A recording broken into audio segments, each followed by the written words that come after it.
Quem é você? Para essa resposta, para essa pergunta merece duas respostas. Quem sou eu literariamente? E quem eu mais sou? Quem sou eu profundamente, internamente, abrindo o meu coração? Por isso vou responder em essa questão vou responder com duas respostas. Eu sou curitibano, nascido no coração da cidade, na Praça Tiradentes, no século passado, na década de 40, exatamente no meio da década de 40, 1945.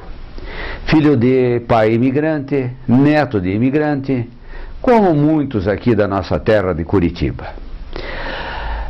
Criado ali naquela Praça Tiradentes, na época que andavam muito poucos automóveis, época em que andava muita carroça de cavalo, o que acabou determinando mais tarde a minha vocação, a minha escolha e a minha vida, porque as imagens vão gravando e a gente vai desenvolvendo e criando gosto e curiosidade pelo que a gente vê. Então, 1945, pai libanês, mãe italiana, cozinheira de mão cheia, restaurante, sorveteria, confeitaria. Se não foi a primeira das primeiras sorveterias da cidade de Curitiba, que funcionou por 30 anos, inaugurada em 1929 e encerrou suas atividades em 1959. 30 anos exatos. Sorveteria Damasco, memória, mesmo nessa época, nos dias de hoje, muita gente ainda se lembra, não são tantos. Em tempo, queria cumprimentar os autores desse projeto de restauro, de cultivo da memória paranaense, antes que eu esqueça, porque merece louvor. Quem cultiva, quem cultua, quem cuida, é quem ama, torna-se responsável. Acho que é justo, nesse momento, deixar uma palavra de louvor, de engrandecimento, de enaltecimento. Então, voltando às origens, a pergunta: quem eu sou? Literalmente, sou um curitibano, filho de imigrantes, criado aqui, estudando em colégio católico, o que determinou uma crença em Deus muito grande. Hoje, com 71 anos a completar em 2016, ainda rezo o meu rosário diariamente. Mas quem eu sou mais é o que eu gostaria de falar. Quem, na verdade, a mais eu sou. Não que um simples curitibano comum. Eu sou um eterno sonhador. Um menino sonhador. Eu sou um homem que encontrou o seu caminho. Eu sou um homem que procurou o caminho adentrando a floresta da vida, adentrando ao desconhecido, sabendo das consequências, mas sempre com uma tranquilidade que acredito deve ser a fé em Deus, a fé em uma proteção divina, a um poder superior. Foi assim que, estudante, 18 anos, resolvi sair de casa e abraçar o meu sonho que até hoje cultivo, não sei se eu sou, que é ser médico veterinário. Gostando tanto dos animais, que desde criança comecei a ver, a conhecer, na carroça de cavalo do meu pai. Resolvi usar a ferramenta chamada veterinária como ideal e como instrumento para poder estar próximo desses animais e também da natureza e de outros animais que acompanham, que fazem parte da beleza natural. Então, a minha vida se resume à primeira fase de infância e depois a fase que saí sozinho pelo mundo, morando longe, tentando em outro estado, iniciar uma vida pessoal, profissional e que obedecesse os ditames mais sinceros, mais profundos do meu próprio coração. Foi assim que tive a sorte, numa época em que é difícil passar no vestibular, fazendo o concurso de admissão, o vestibular na Escola Nacional de Veterinária, com 60 vagas, só 46 passaram. 14 vagas ficaram sem ser ocupadas, coisa que me admirava, porque até hoje faltam vagas, e faltam muitas vagas nas universidades, os candidatos são muito mais. Mas na época, escolher veterinária, sair do padrão, medicina, engenharia, odontologia ou direito, e entrar numa outra profissão, isso era fora de padrão, era fora da nossa educação. E então havia menos candidatos e as provas eram iguais difíceis, como para qualquer outro curso. Biologia, física, química, língua portuguesa, língua estrangeira, inclusive tinha uma das opções, latim, grego, italiano, inglês. Teve gente que fez a prova em grego, sabia falar grego. E eu me defendia em inglês, onde consegui uma nota para poder passar. Aí foi lá que eu fiz o primeiro ano. Primeiro ano de vida pessoal, dono do meu próprio nariz e responsável pelos meus próprios atos. A Escola Nacional de Veterinária se localiza na Baixada Fluminense, no quilômetro 47, nome pelo qual é mais conhecida, quilômetro 47, Universidade Rural do Brasil. Foi feita em 1954 pelo presidente Getúlio Vargas, antevendo a necessidade de profissionais que atuassem no campo, precisamente agrônomos e veterinários, porque não tinha quem quisesse estudar.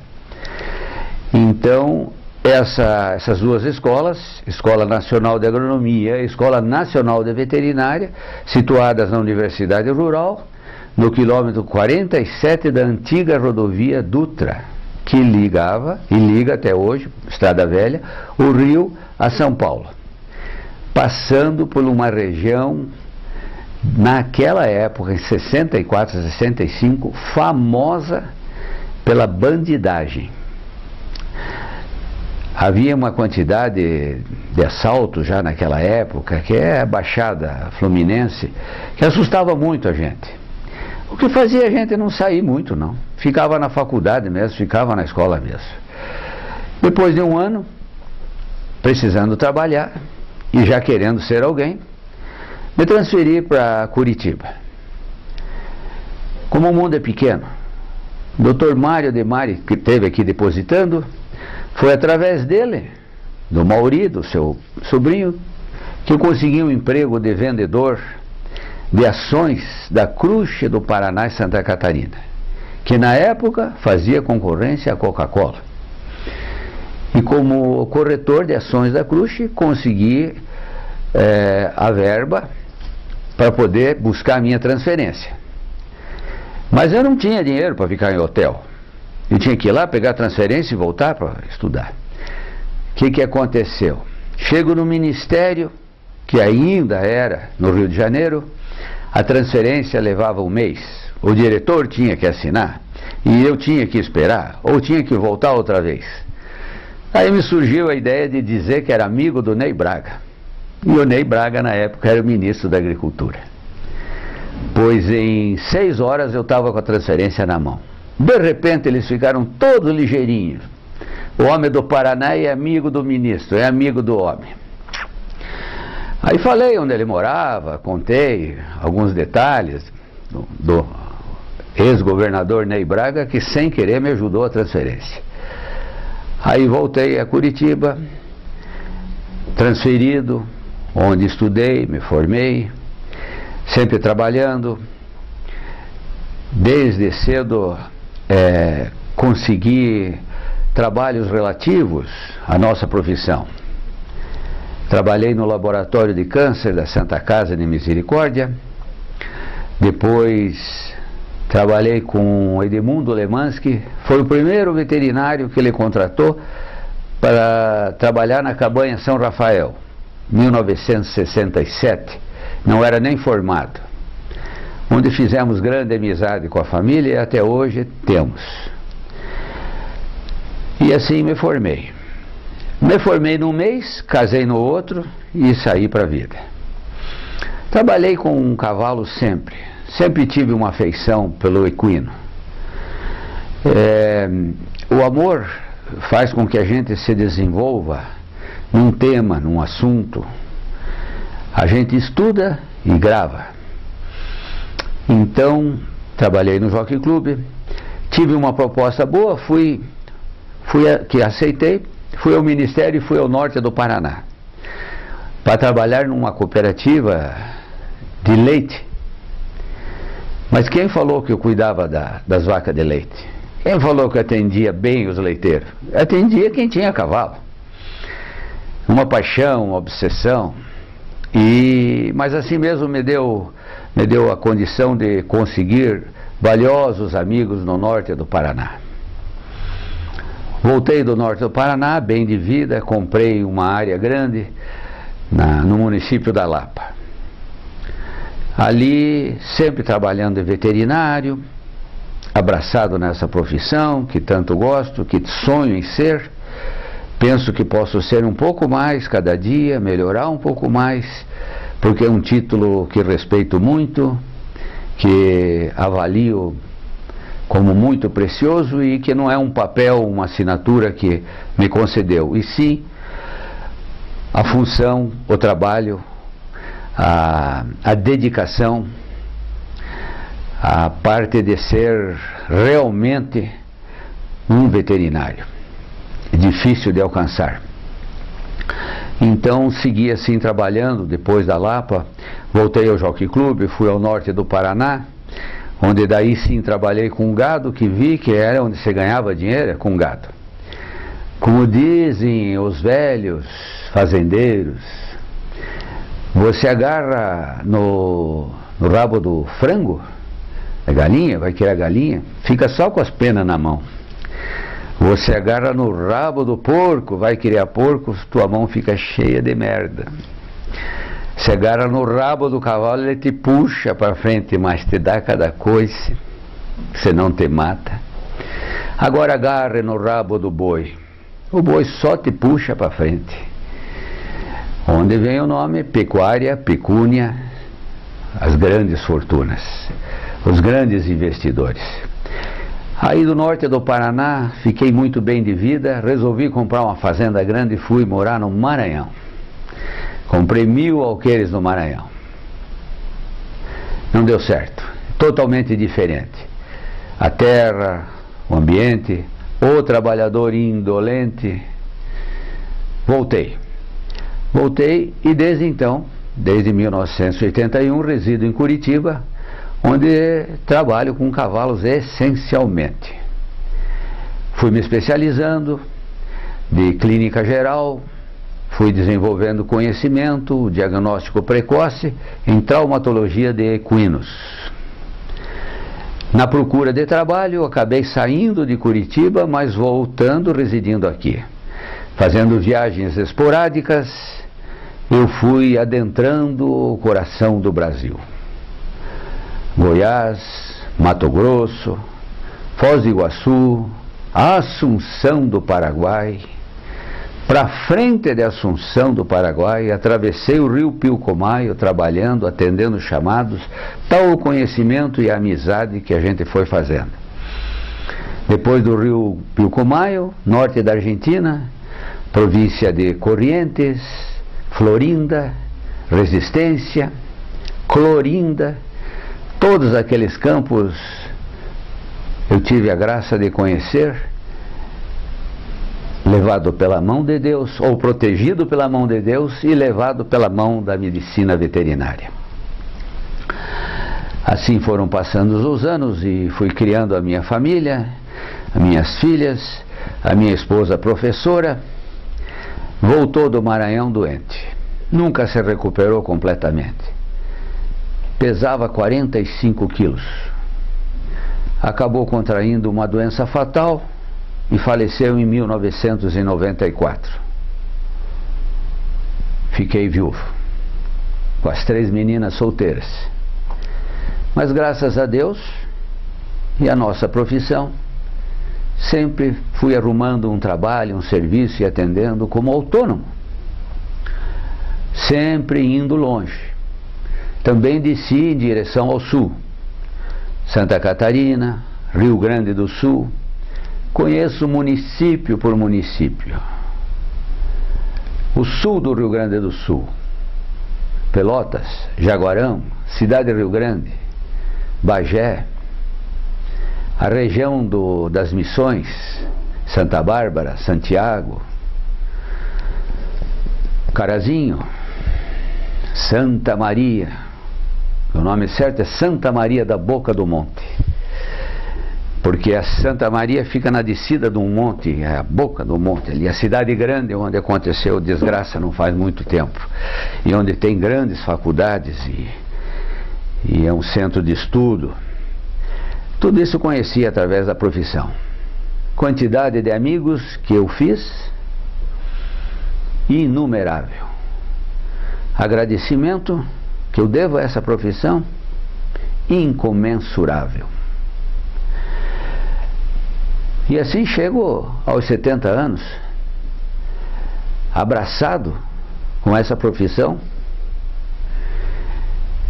que escolhi na mais tenra idade, talvez com 3, 4 anos, escutando o toque-toque dos cascos de um cavalinho do padeiro, do leiteiro, das italianas que desciam a Manuel Ribas e iam até a Praça Tiradentes, semente de um amor que se desenvolveu, se tornou árvore frondosa, com uma sombra farta que até hoje me protege e que nela me abrigo.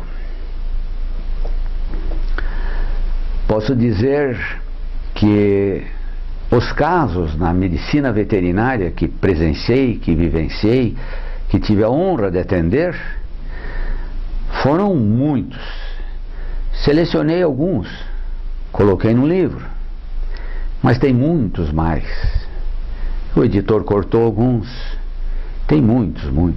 Agora, não faz uma semana, escuto um telefonema. Doutor, quero que venha ver uma doença, me falou o colono, quero que venha ver uma doença que não existe, que ninguém conhece. O cavalo está vertendo sangue, meu cavalo, e é o reprodutor, e é o caro. Um cavalo crioulo, registrado, carimbado, como exige, para ser raça crioula, que hoje se difunde muito, estava vertendo sangue. Perguntei, do nariz, da boca, do ânus, do aparelho sexual, da uretra, uma uretrite aguda, sai sangue. Não, doutor, é do corpo. Um dia na cabeça, outro dia no pescoço, outro dia nas costas, outro dia na barriga, outro dia embaixo do rabo, nas pernas, verte sangue, e veterinário nenhum sabe o que é. E já emagreceu 100 quilos. E hoje não bota a pata no chão. E essa doença desgraçada que ninguém sabe o que é. Ó, meu amigo, você me desculpe, mas vai ter que pagar a consulta, vai ter que pagar a minha viagem, eu vou ir olhar, porque você quer que eu case pela fotografia, sem conhecer a noiva. Não vai dar. Daí fui olhar o cavalo. Essa nossa Curitiba não fica muito longe da Serra do Mar. A Serra do Mar tem inúmeras, dezenas, milhares, não se sabe quantas, cavernas, onde se abrigam milhões de morcegos. Alguns insetívoros, outros frutívoros e um percentual bastante grande de hematófagos. Chego a examinar o cavalo do homem, estava realmente todo furado. Tinha perfurações em várias partes do corpo, mas com a característica certa de mordida, de morcego. Ao perguntar se tinha morcego lá, tá sim, o que mais tem é morcego aqui, tá, essa é a doença. E o seu cavalo é nervoso? Ele vê as éguas e fica caminhando o dia inteiro, então o seu cavalo emagrece porque ele trabalha o dia inteiro. Ele não é assalariado, ele não tem horário certo para almoçar, para jantar, para dormir, ele trabalha o dia inteiro, inclusive de noite fica andando, vai emagrecer. Por mais que o senhor dê de comer, não vai aguentar. E a pata do cavalo não é doença nenhuma, é simplesmente uma infecção no casco, coisa comum. Mas, somado o quadro todo, a cabeça do homem não pensou, não sabia, teve que buscar um veterinário, simplesmente para botar as coisas no lugar, esclarecer e acalmar. Resolvida a questão. O cavalo vertia sangue. Um dos casos que me faz pensar muito, que tive a honra de atender, de resolver e de evitar que fosse sacrificado. A tal da ipsis literis, aquilo tudo como está nas linhas, não é favorável a uma causa justa. Sempre se faz injustiça quando você segue só o regulamento. E uma fratura longitudinal, uma lasca na canela de um cavalo, por estudo, por lei, qualquer professor sabe que tem que sacrificar. Qualquer colega. Por que tem que sacrificar o cavalo quando quebra a perna? Até há pouco tempo atrás, não se sabia, porque também nem se sabia que o ser humano tinha diabetes, nem se sabia que podia existir uma coisa chamada antibiótico. Então, um cavalo foi condenado, foi mandado para o sacrifício. O dono, desesperado, chamou outro colega, que também, seguindo o regulamento, mandou para o sacrifício. Terceiro, também igualmente, perder tempo, um cavalo quebrado, lascou, não tem. Por que será? Porque o cavalo é hiperglicêmico. Nos países em que se come carne de cavalo, as pessoas que o fizeram dizem que é uma carne mais doce. Exatamente.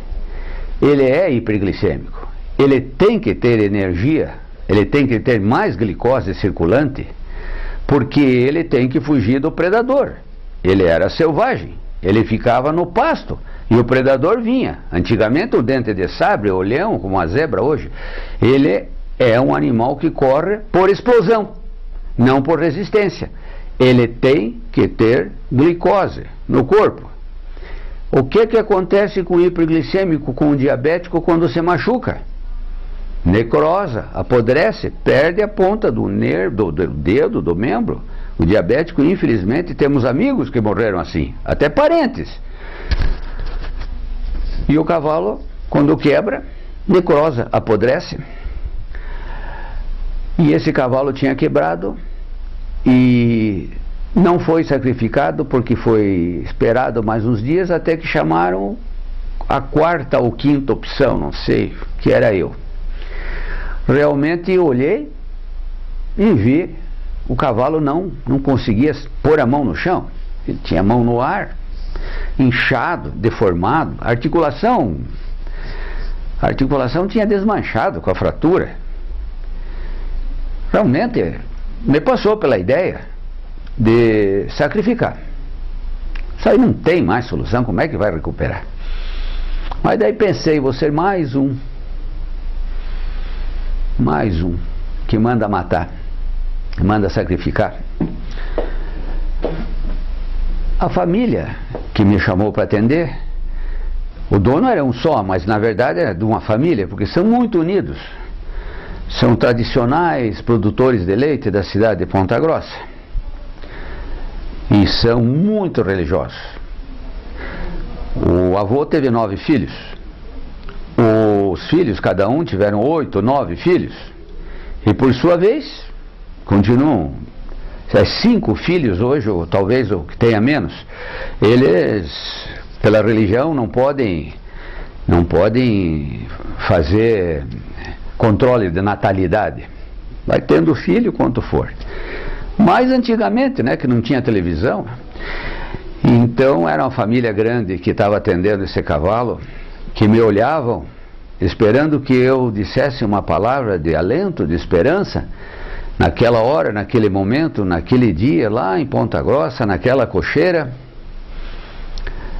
Pela minha expressão, ficaram com medo. Pensaram, é mais um que vai mandar matar. E fui também recomendado por vários amigos, coisas que a gente fica devendo, não tem como pagar, né? Essa recomendação imerecida. Aí, digo, em vez de matar, se eu matar, matei, vou tentar salvar. Como por uma graça de Deus, eu ganhei uma viagem e consegui ir à Europa.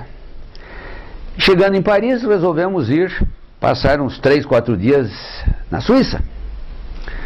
Pegamos o trem-bala, de manhã e de tarde já estávamos em Genebra. E eu chego lá, quero ver quais são os últimos remédios que está sendo usado, porque Genebra é sede de grandes laboratórios. Laboratórios de renome, de produção de remédio, de quimioterápico. Chego na Universidade de Genebra, na UG, na farmácia. Por que eu fui na farmácia?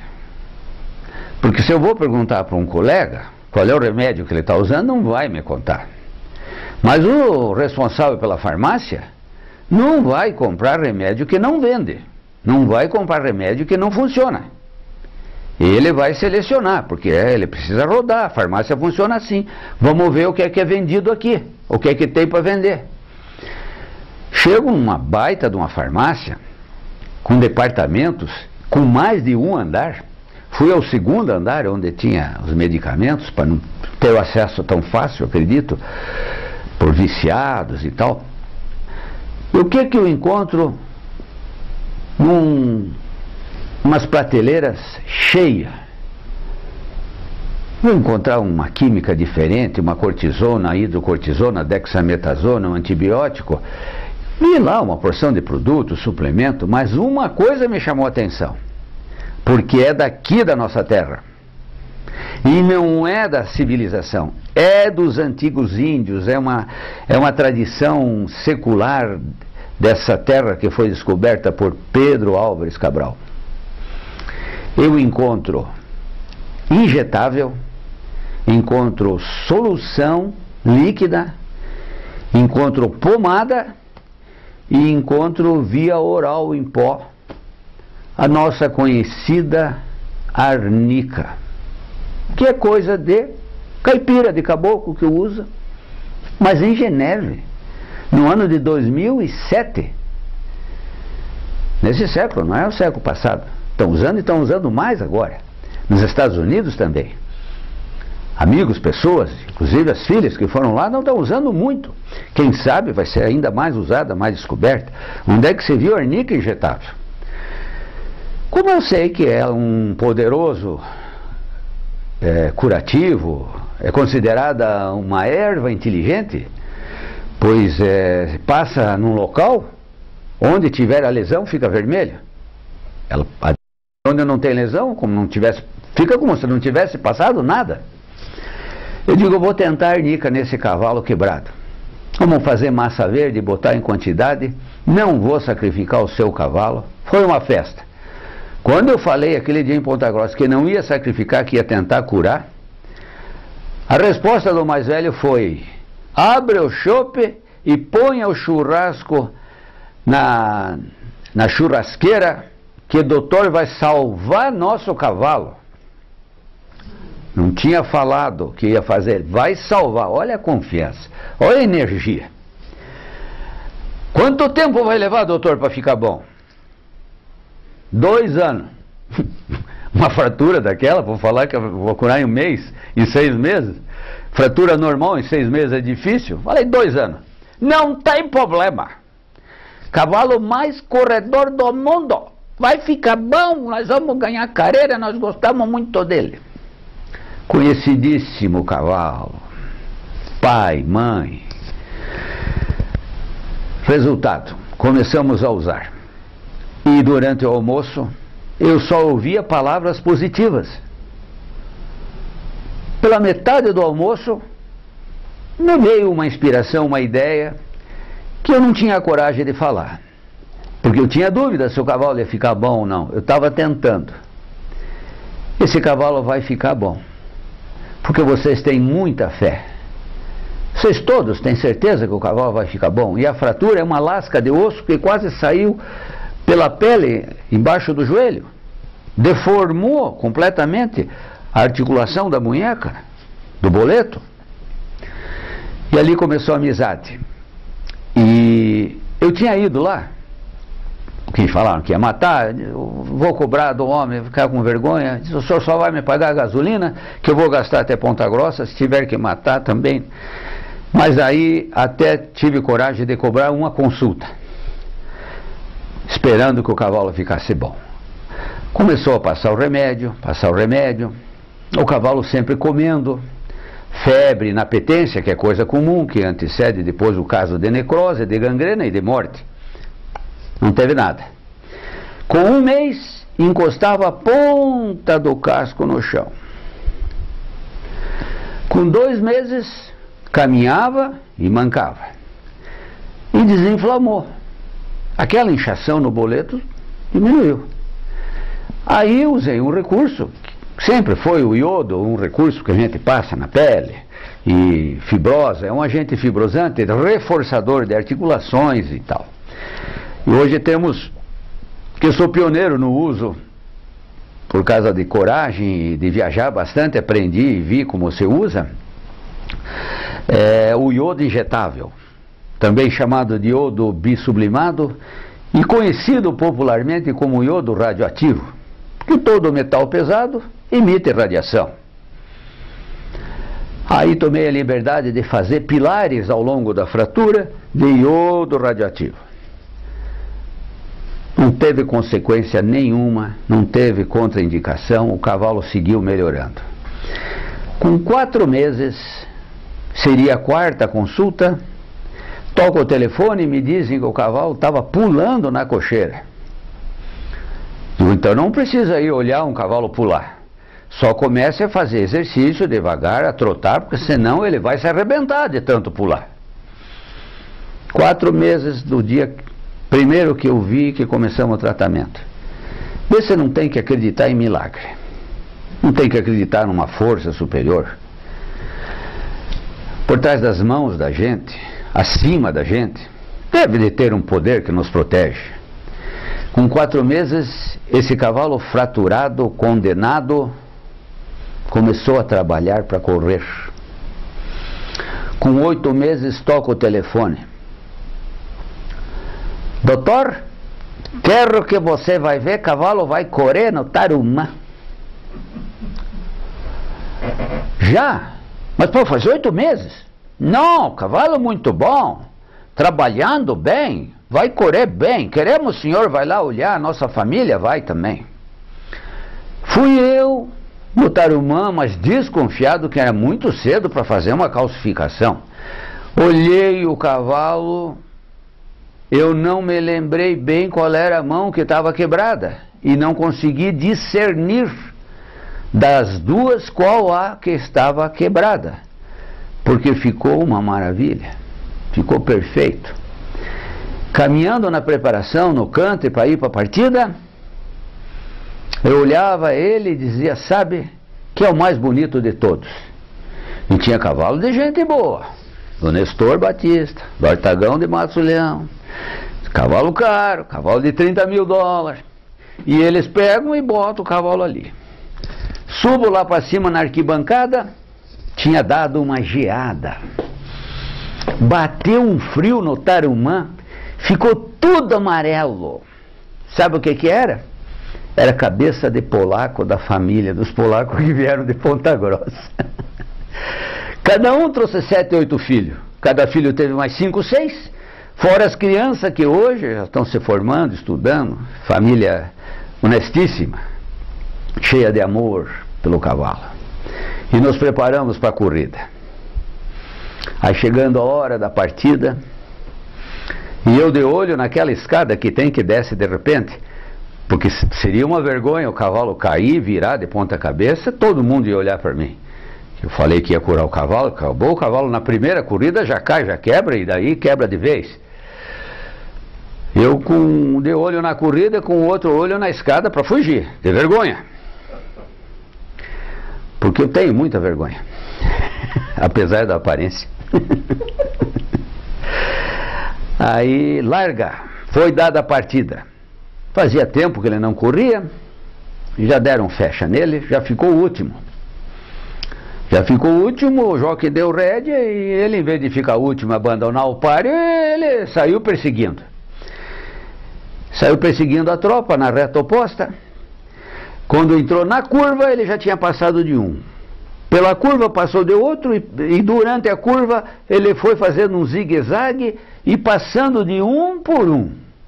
Quando virou a curva e entrou na reta, na pedra 1, o jockey ia em cima dele, de pé, com a mão na cernelha, que é o lugar onde não toca, onde se poupa o cavalo. A cernelha é aquele lugar onde tem a crina, é bem perto das costas. O jockey ia com a mão na cernelha, olhando para trás e procurando os adversários, e ele fazia assim, ó. Ele corria com desenvoltura e foi tirando 2 corpos, 3 corpos, 4 corpos, na reta de chegada 5 corpos, 6 corpos. Quando faltava 100 metros, ele estava uns 20, 30 metros na frente do segundo e o jockey estava parando ele. Aí um louco naquele Tarumã gritava, berrava, em plenos pulmões: é um milagre, é um milagre, é um milagre. E esse louco era eu, que sabia bem o que tinha acontecido. Mais talvez do que os donos, que não tinham bem noção da anatomia do problema, do como aquilo deslocou e como é que foi para o lugar. O cavalo correu várias corridas, até clássico, ganhou 6, segundo, terceiro, sempre perto do marcador. Ele era um filho de Implexo, uma mãe filha de Tumbellark. Um belo reprodutor esse Implexo, paranaense, nascido no Paraná, reprodutor nacional. Foi vendido para o norte do Paraná, não sei, mas fez uma bela campanha. Chamava-se Radical Lark. Histórias que o Turf escreveu.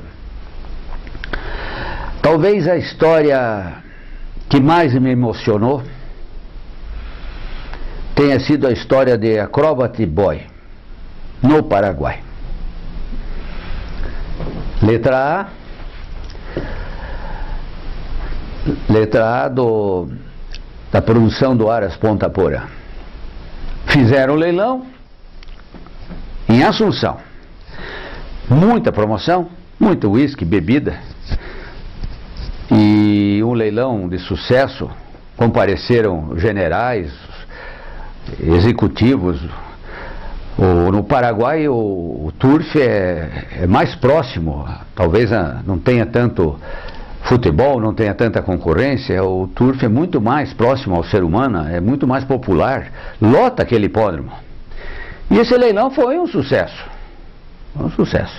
82 animais foram vendidos e ficou por último a ser vendido no leilão um cavalo aleijado, filho de um reprodutor muito bom, mas que já tinha morrido, e aquele era o último filho dele. E já tinha sido animais vendidos por $80 mil, $50 mil e perto, e bastante dinheiro. E aquele era o último dos últimos, então foi vendido mesmo por último e não teve quem fizesse lance nenhum para comprá-lo, porque era aleijado. Mas um senhor de idade que já faleceu, não vendo o problema do cavalo e vendo que era um animal bonito, registrado, de raça, um potro, teve coragem de levantar o dedo. O dedo dele ainda não tinha chegado na altura da cabeça, ele já tinha comprado o cavalo pelo preço mínimo. O leiloeiro estava esperando um tonto que comprasse. Vendido para o senhor Somoza por $100, que era o lance mínimo, para se descartar, para se ver livre. O homem ficou mais feliz do que égua com 2 potrilhos em pasto de azevém. Feliz, comprou um cavalo de raça, bem barato. Mas daí os amigos chegaram: você comprou um aleijado? Não serve para nada? Não serve? Como aleijado? Anda, caminha? Não, eu vou olhar. Embaixo do joelho, na canela, ele tinha outro joelho, deformado. E ele já tinha comprado, e mais do que comprado, ele já estava apaixonado pelo seu cavalinho. Ele já estava na sua cabeça, sonhado, imaginado, fantasiado, maravilhas.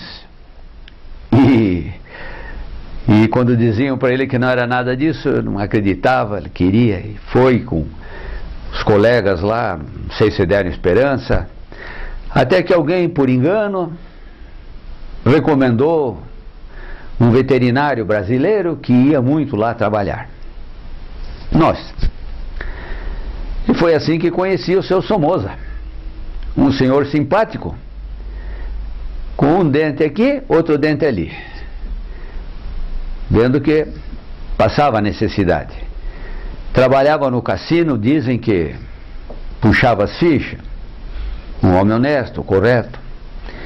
Sei que comprou, não tinha automóvel, andava de táxi, vinha de táxi no hipódromo ver o seu cavalinho. E me diz assim: olha as palavras de confiança de um homem. Muito placer em conhecê-lo, doutor. Você me vai curar mi caballito e vamos ganhar o grande prêmio. É que os vendedores receberam muito bem, altas somas, acho que mais de $1 milhão, na venda dos 80 potros, ou mais. Resolveram fazer um grande prêmio patrocinado por eles mesmos, que sendo animais da sua venda, da sua produção, já tinham o direito de correr sem pagar nada, de $50 mil em 1990. Aí ele achava que o cavalo dele aleijado, ele ia correr com os outros bons, que custaram muito mais caro, e ganhar. Me chama: tenho confiança que você me vai curar e vamos ganhar o grande prêmio. Não disse que não, nem nada, agradeci a confiança, que Deus te ouça, e vamos olhar o cavalo. Foi assim que conheci um cavalo nobre. Corpo de cavalo, alma de anjo, coração de leão. Cheguei, olhei para o cavalo, ele olhou para mim. Você sabe que olhei para a pata dele, passei a mão no pescoço dele, olhei para ele, e ele piscou para mim. Parece que ele sabe que eu estava olhando, que estava pensando o que ia fazer. Nunca deu um coice, nunca mordeu. E olha que anestesiei e submeti ele a várias cirurgias para reduzir aquele volume. Quanto mais mexia, mais crescia. Parecia uma coisa estranha, uma exostose recidivante, proliferativa. Mas foi com a ponta de fogo que comecei a queimar e aquilo começou a regredir. conseguia a regressão da metade daquele volume. Ficou um sobreosso alongado e não mais tão pontudo, maduro e doído. E ele pôde começar aos seus exercícios. Deus escreve certo por linhas tortas. Enquanto os outros foram domados e começaram a ser submetidos ao chicote, ao preparo, na ânsia para correr dali 1 ano, porque era no ano seguinte, no outro leilão, que ia ser corrido o Grande Prêmio, ele ficou sendo tratado, se recuperando, comendo coisa certa, não comendo carboidrato, não ficar gordo nem nada, botando o cálcio. Por sorte, caiu na mão de uma pessoa que ama os cavalos. E que não dei um tirador, um analgésico, para ele ficar esperto, na verdade, sem estar curado. Ele vai curar-se, se para curar for. Só fiz tratamentos doídos, tratamentos curativos, e ele por si foi se curando, se recuperando, começou a galopar. E um galope vistoso, de cabeça erguida. Trabalhava no hipódromo depois que os outros já trabalharam, porque o treinador que ele conseguiu não tinha cocheira no hipódromo. Ele ficava numa chácara longe, uns 2, 3 quilômetros. E quando vinha para trabalhar, os outros já tinham trabalhado, já estava na hora de fechar a raia, não tinha mais ninguém no hipódromo. Era realmente o último artista que se apresenta quando as cortinas já estão se fechando e o público já levantou-se dos seus lugares e não existem mais palmas nem apreciador. Aquele artista solitário que se apresentava sem ninguém ver, sem plateia, naquelas manhãs, naquele palco, naquele circo que era o hipódromo. E assim ele foi tomando jeito, os milagres foram acontecendo, outros potros quebraram, mancaram, ele seguia como que protegido. E foi chegando o dia da corrida, e esse cavalo cada vez melhor, tão desprezado, tão desacreditado, ele foi alvo de sarcasmo, de ironia, por pessoas que entendem de cavalo de corrida, de humilhação mesmo, muito humilhado. E o dono, cada vez que eu ia lá, comparecia, queria minha presença, me pagava consulta para me examinar, para ver como é que está o potro, e eu ia. E à noite, uma costelinha, um churrasquinho, aquelas noites quentes de Assunção, embaixo do pé de manga, nós comíamos um churrasco e falávamos e fazíamos planos e sonhávamos com o cavalo curado e correndo. Pouco tempo antes da corrida, os boletos incharam. O cavalo tinha osso fraco. Aí eu fiz uma aplicação para desinflamar, parece um milagre. O cavalo ficou bom. Voltou a galopar, um galope vistoso, cabeça erguida. E lá, como em todo lugar, o treinador quer ser doutor veterinário, quer entender do que não entende, que é farmacologia, fisiologia, e quer medicar. Deve deixar quem compete. E eles medicam muito os cavalos, dão bastante injeção, até demais. Mas eu não queria dar nada nele. E ele me perguntava, e o treinador não se metia porque achava que esse não adiantava nem gastar, né? Ele seria aleijado, só o velho Somoza e esse veterinário dele. 2 tontos, 2 bobos. Eu pensei em calcificar o cavalo, fazer um fixador de cálcio, calciferol, mesmo hormônio. Era necessário, porque o cavalo tinha osso fraco. Mas eu estava no Paraguai, e lá mesmo eu não acreditava muito nos remédios que ofereciam. porque ele tem muito remédio falsificado, inclusive já falsificaram até vitamina B12, nós fomos ver, era vinagre. Estavam dando injeção de vinagre nos cavalos pensando que era vitamina B12. E os cavalos estavam com o pelo se arrepiando, dando sinal de envenenamento, mas nós descobrimos o que? Foi quando eu puxei de um vidro e pus na mão, isso aqui é vinagre, não é vitamina B12. Vitamina B12 americana, $120 o vidro, era vinagre. Veja só como é que é. Aí eu venho, estou a Curitiba, estou aqui no Tarumã, um treinador de uma raposa, um senhor deputado, vivo, malandro, vem da França e traz um anabólico puro, princípio ativo concentrado. Disseram para ele que era muito forte e precisava tomar cuidado para aplicar. E ele chega e fala para o treinador dele. E o treinador dele, que não sabe ler francês, e entendeu? Aplicar pode matar, guardou e não teve coragem de usar nos cavalos dele. E estou lá conversando com o homem. O homem diz assim: o senhor não quer trocar esse remédio aqui, que é muito forte, eu não sei o que é, por um vidro de vitamina?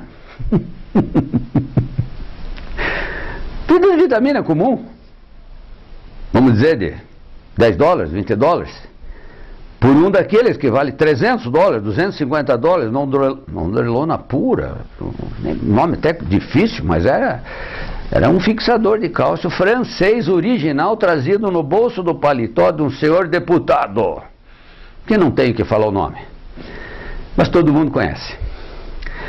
Aí eu pensei bem para ver se fazia esse negócio. Acho que levou uns 2 segundos para me dar a resposta. Feito o negócio, eu levo o remédio para lá, falo para o seu Somoza, vamos aplicar isso paulatinamente com o sangue, seu cavalo vai ficar mais forte, vai ser bom, vai ser...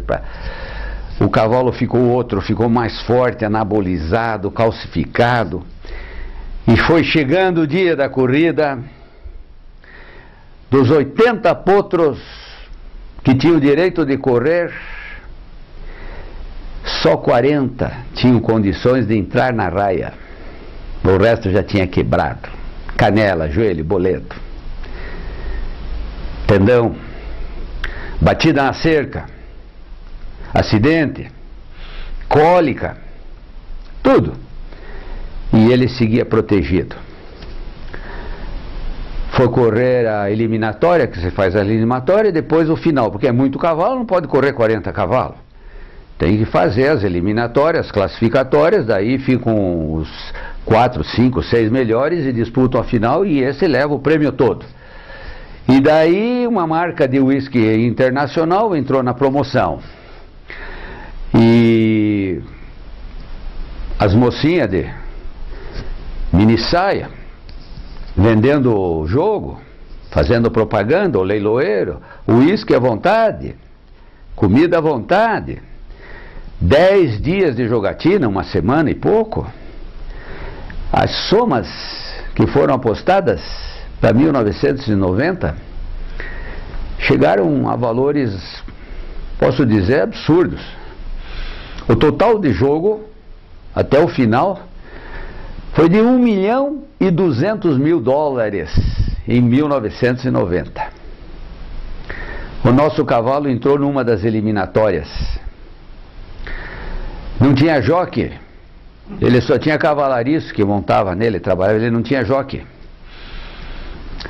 Um moço chamado Candelário Cáceres, que merece honra e merece que seja dignificado, saiu de Assunção e era um jockey famoso em Buenos Aires e São Isidro.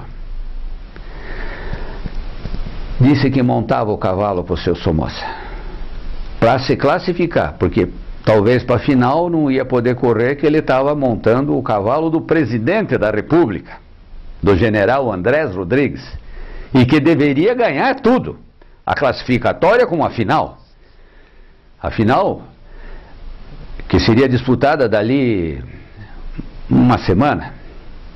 Não é como fazem um dia e outro dia final. Eles dão 1 semana, dá tempo de recuperar, de arrumar jockey, isso é muito bom. Então, o seu Candelário montou a Crobat Boy nas eliminatórias. Cavalo pela primeira vez que corre, meio bobo, largou, não conseguiu tomar a ponta, mas havia uma égua de uma linhagem muito ligeira, que é Right Off, a linhagem do Sideral, na Argentina.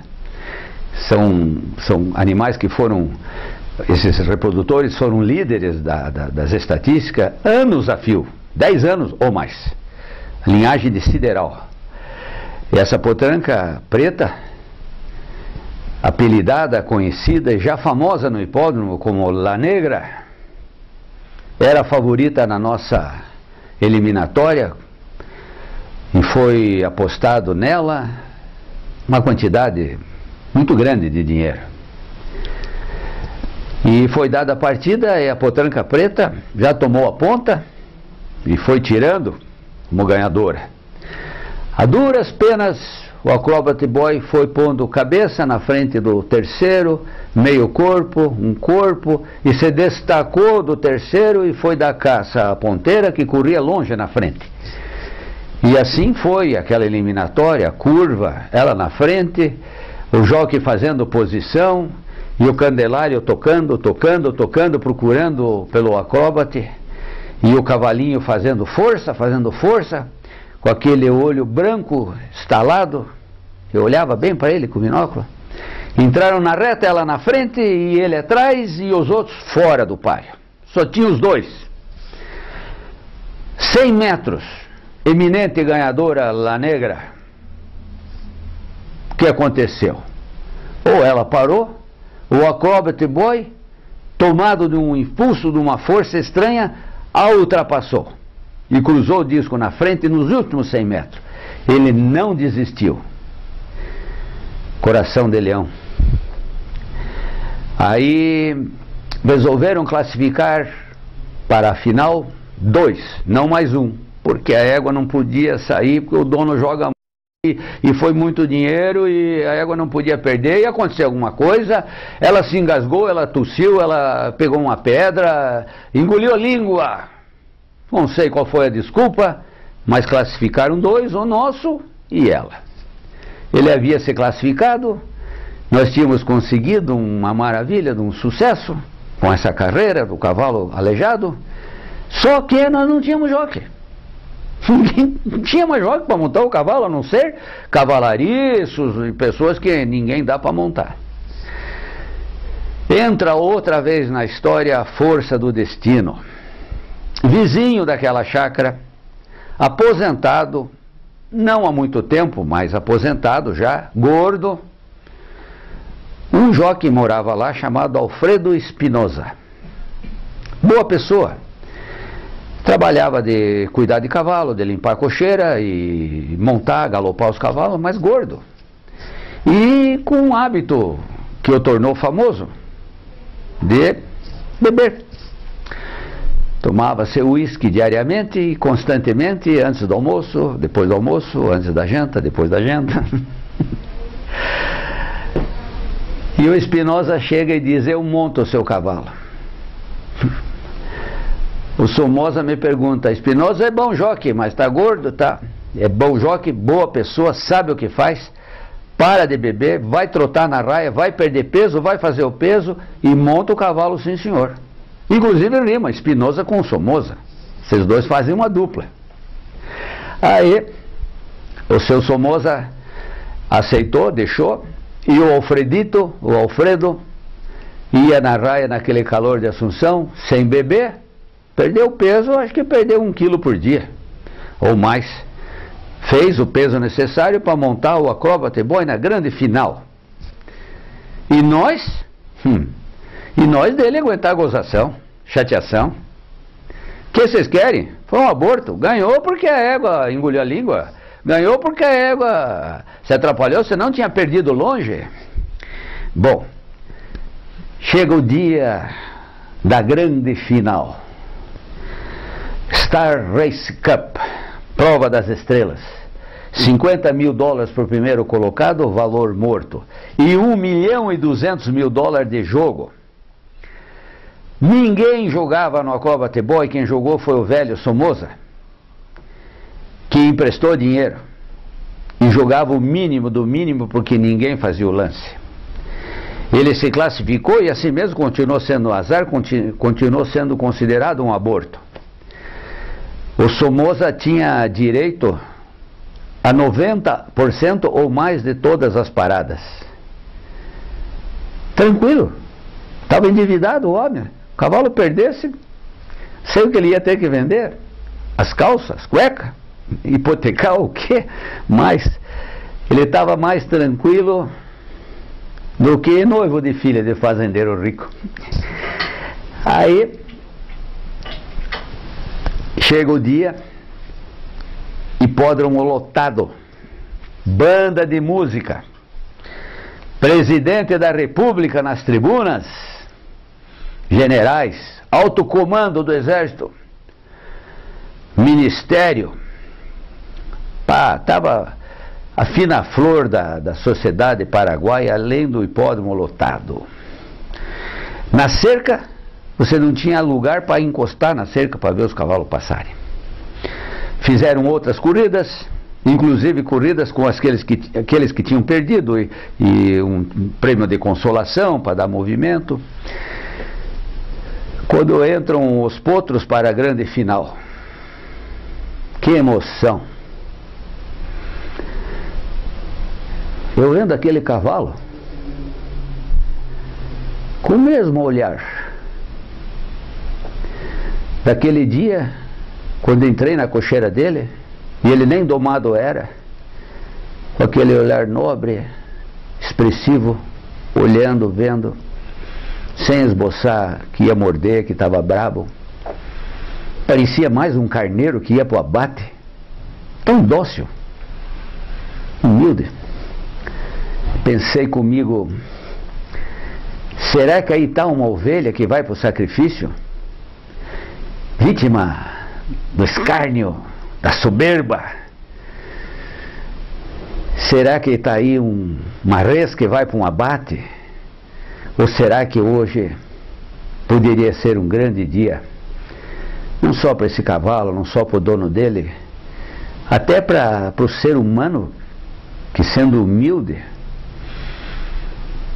um dia tem seu momento de glória, de sucesso. Pensei, Deus é grande, Deus é grande, seja o que for, vamos ver. Entram os cavalos no partidor, um barulho, o cavalo não quer entrar, vai, porta, e a multidão ruidosa, aquela loucura, bebida, cerveja. De repente fecham seus portões, levanta a bandeira, a multidão silencia. O hipódromo inteiro fica em silêncio, olhando para a partida, para a largada dos animais. Quando os portões bateram entre si, franqueando a pista e liberando a raia para os animais, este barulho se escutou antes do estralar dos chicotes, dos gritos dos jockeys e da própria multidão. Se escutou bem o bater das gateiras dos portões. Pá! Largaram. A égua La Negra, a veloz, filha de campeão velocista, neta de campeão super velocista, bisneta de campeões, tida e a vida como favorita imperdível, tendo seu inimigo o cavalo do general, não viu nada, só viu um vulto que passou por ela. Acrobat Boy. Depois da primeira largada, aprendeu a largar. E eu fazia com maestria. Foi dada a partida, tomando lá a punta imediatamente Acrobat Boy. Ele saiu correndo pequeno, baixo e pulando longe. Segundo La Negra e terceiro e Acrobat Boy na ponta. Entrou na curva, ele estava no meio da raia, os outros estavam se aproximando, o jockey fechou. Fez os caras levantarem. Na curva, em plena curva, ele corria limpo na frente. Meu Deus, ele corre com a carreira ganha. Quem que vai alcançar ele, pensei. Terminada a curva, ele foi abrindo. Digo, vai abrir, vai para a cerca de fora, vai perder espaço. Quando ele abriu, os outros que já estavam forçando para passar, 3 cavalos vieram por dentro, 3 favoritos, e mais um pouco atrasado. Quando eles entraram por dentro, que achavam que iam passar, ele voltou junto aos paus. Ele fez uma tourada. Naquele páreo, naquele dia, naquela hora, valia tudo. Ele fez uma tourada semelhante, fez no Grande Prêmio de Paris de 2007, o Lanfranco de Tori com o cavalo Dylan Thomas. Também fez uma tourada lá em pleno Paris, lá no hipódromo de Longchamp, que eu tive a graça de assistir. Então não é só no Paraguai, na Europa também eles fazem isso. E o Somoza fechou. Quando o Somoza fechou, levantaram outra vez e o Coventry Boy ficou longe na frente. Mas ele tinha feito muito esforço, ele tinha saído muito ligeiro, ele estava cansando, ele estava parando. Aí novamente retomou um daqueles jockeys com um cavalo muito bom, de sangue argentino, e o jockey argentino, que eu me lembro bem que por sinal fumava charuto, que nem eu fumei durante muitos anos. E esse jockey deitado no pescoço do cavalo, vinha tocando e o cavalo ganhou uma velocidade mais do que todos e veio para passar de viagem. Os 300 metros a Coventry Boy estava na frente, nos 200 metros o outro se aproximava bem passando, nos 100 metros, 80 metros, o outro emparelhou. E daí não tinha mais o que fazer, o outro vinha com mais ação para passar. Emparelhou para passar e correram emparelhado, estava a passar, mas não passava. Emparelhado, cruzaram o disco cabeça a cabeça. O tango de Carlos Gardel. Por una cabeza de un viejo potrillo que justo en la raya afloja al llegar. Y que al regresar parece decir, no te olvides hermano, no hay que jugar.